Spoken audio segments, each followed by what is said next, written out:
Tip number 3. Okay, sometimes we get a little wild hair up our butt, so to speak, right? A little crazy.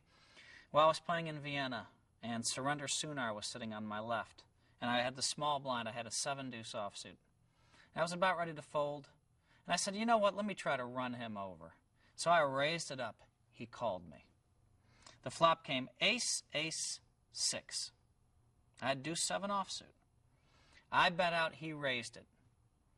Now, a lot of thoughts crossed my mind at this point. I said, well, you know, I just didn't think Surrender had an ace. So I said, how to best play this? I could move all in right there, which I should have done. I didn't do it. Or I could just call him to bluff him on 4th Street. Well, I called him, off came a 5. Now I made a bet out, and he called me. But now it was the 5 of diamonds, so now the board had ace of diamonds, 5 of diamonds.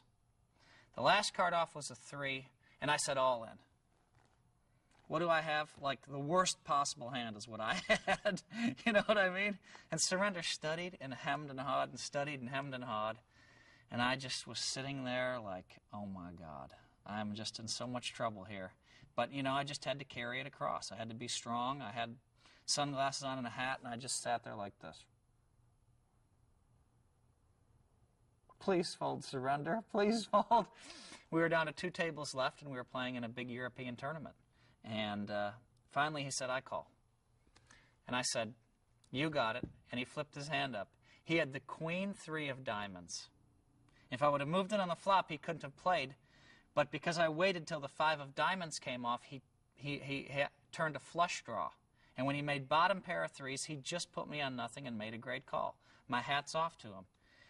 One thing about bluffing, if you know they have nothing, sometimes the great players also know you have nothing. So that's one of the dangers about bluffing a great player.